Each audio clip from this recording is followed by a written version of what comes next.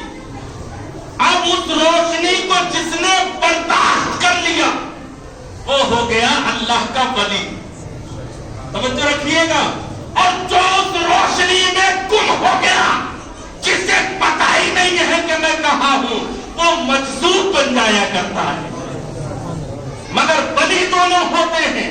اب شریعت کیا کہتی ہے؟ شریعت کہتی ہے مجذوب پر نہ نماز فرض, نہ روزہ فرض, نہ حج فرض. مجذوب کا مطلب دیوانہ. یہ حالت سکر ہوتی. کیا ہوتی ہے؟ حالت سکر. ایسی حالت ہوتی ہے جس میں اس بندے کی نگاہ کے سامنے کچھ نہیں ہوتا ہے, صرف اور صرف اللہ کے نور کے جلوے اور اس کے نور کے پاتر ہوا کرتے ہیں. حضرت صابر پاک 12 سال کھڑے رہے کولر کی ٹہنی کو پکڑ کر. اب سوال یہ ہوتا ہے 12 سال کی نمازیں کہاں گئی؟ 12 سال نماز چھوڑ دی, اور جو نماز نہ پڑھے وہ ولی نہیں ہو سکتا. تو کہتے نہیں, اس وقت انہیں ہوش ہی نہیں تھا.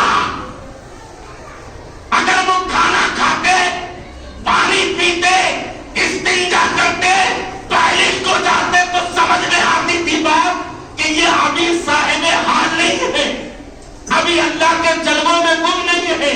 ارے جس نے اپنے آپ کو فنا کر دیا, نہ بھوک کا احساس ہے, نہ پیاس کا احساس ہے, نہ استنجا کی ضرورت ہے, تو اس پر روزے نماز کیسے فرض ہو سکتے ہیں؟ آقا کریم کی حدیث سنو. میرے آقا ارشاد فرماتے ہیں اللہ کے کچھ اللہ رب العالمین کے کچھ پراگندہ ایسے لوگ ہیں کہ جن کو تم دیکھو گے تو ان سے گھن کرو گے, لیکن حال یہ ہے کہ وہ اللہ کے محبوب ہوا کرتے ہیں. تو اب نظام الدین اولیاء کی نگاہ الگ تھی. بات سمجھ میں آ رہی ہے؟ آس پڑوس جو دیوانے کے آس پڑوس کے لوگ تھے ان کی نگاہ, اور بھائی نگاہ کی بات ہے. نگاہ ولی نے وہ تاثیر دیکھی, بدلتی ہزاروں کی تقدیر دی. نگاہ کی ولی کی نگاہ تو تقدیریں بدل دیا کرتی ہے. اب حضرت نظام الدین اولیاء نے آس پاس کے لوگوں کو اکٹھا کر کے پوچھا کہ وہ ایک دیوانے تھے, ایک صاحب حال تھے, بزرگ کو کہاں گئے؟ کہاں بزرگ کہہ رہے پڑھائی مت کرتا, پڑھائی رہتا تھا, نہ اٹھتا تھا, نہ نماز کا, نہ روزے کا, کچھ نہیں کرتا. تو کہاں دفن کر دیا, کہاں انتقال ہو گیا اس کا, تو کہاں اس کی کب وہاں پڑا ہے ڈھیر پہ کوڑے کی, اس کو دفنایا نہیں ہے ہم نے, اپنے قبرستان میں کوڑے دان پہ ڈالا. اب نظام الدین اولیاء کی کیفیت دیکھیں, سبحان اللہ. لوگوں نے کوڑے دان میں ڈال دیا اس کی لاش کو, یہ سمجھ کے کہ پتا نہیں ہے کیسا انسان ہے جو نہ نماز پڑھتا ہے نہ روزہ رکھتا ہے, لیکن اس کو کیا معلوم تھی کہ یہ صاحب حال ہے. اللہ کے نور کے جلوے اس کی نگاہوں کے سامنے رہا کرتے ہیں. ہم تو صرف ظاہر کو دیکھتے ہیں, اور وہ صاحب حال تھا, نظام الدین کے دل کو پڑھ لیا ہے. اب حضرت نظام الدین اولیاء اس کے پاس چلے گئے, کہاں ہے مجھے بتاؤ. لوگ 4-7 سال گئے, کہاں یہ پڑا ہوا ہے. حضرت نظام الدین اولیاء نے کہا ٹھیک ہے آپ جاؤ. حضرت نظام الدین اولیاء کوڑے دان کے قریب گئے, اس کے لاش کے پاس گئے اور کھڑے ہو کے کہا میاں بڑی باتیں مارنے, بڑی باتیں مان رہے تھے کہ مجھ سے چلا کے معلوم کر لینا اگر امی نہ بتائے کہ محب بننا ہے یا محبوب. اپنا پتا نہیں کہ کل مر جاؤں گا اور مجھے خبر دے رہے ہو. اپنے بارے میں کچھ نہیں پتا ہے میاں, اور ہمارے بارے میں سب کچھ پتا ہے. اتنا کہنا تھا, اٹھ کے بیٹھ گئے.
محب اور محبوب کا فلسفہ سمجھ میں آ گیا؟ کہاں محب بنو گے یہی حال ہوگا جو میرا ہوا ہے، یہاں پڑا ہوا ہوں، نہ کسی نے کفن دیا ہے نہ دفن کیا ہے نہ کچھ اور کیا ہے، محبوب بن جاؤ گے ساری دنیا تمہارے در پہ پڑی رہے گی، زندہ رہو گے تو بھیڑ رہے گی، اور بعد وصال بھی قبر پہ تمہارے چمکھٹ لگا رہے گا۔ اسی لیے اللہ نے قرآن میں کہا فَاتَّبِعُونِي يُحْبِبْكُمُ اللَّهُ، نبی کی اتباع کر لو اللہ تمہیں اپنا محبوب بنا لے گا۔ محب نہیں، کیا بنا لے گا؟ محبوب بنا لے گا۔ اور جو محبوب ہوا کرتا ہے وہ پیارا ہوا کرتا ہے، عظمت والا ہوا کرتا ہے، اس لیے ہمیشہ ہمیں ایسے عمل کرنا چاہیے، ایسا طریقہ اختیار کرنا چاہیے جو اللہ والوں کا ہے، جو رب کی بارگاہ میں محبوبیت کا مقام عطا کرتا ہے۔ میرے بھائیوں، اسی لیے ہمیں اللہ کے نیک بندوں سے وابستہ رہنا چاہیے اور ان کی نظر و نیاز کر کے اپنی محبت کا اظہار کرتے رہنا۔ تو یہ مہینہ رجب کا مہینہ ہے، رجب شہر اللہ، رجب اللہ کا مہینہ ہے۔ پروردگار عالم مجھے بھی آپ سب کو اللہ کے نیک بندوں سے، اللہ کے ولیوں سے محبت کرنے کی توفیق عطا فرمائے۔ پروردگار ہم سب کو ان کے نقش قدم پر چلنے کی توفیق عطا فرمائے۔ استغفر اللہ ربی من کل ذنب واتوب الیہ وما علینا الا البلاغ۔ السلام علیکم ورحمۃ اللہ وبرکاتہ۔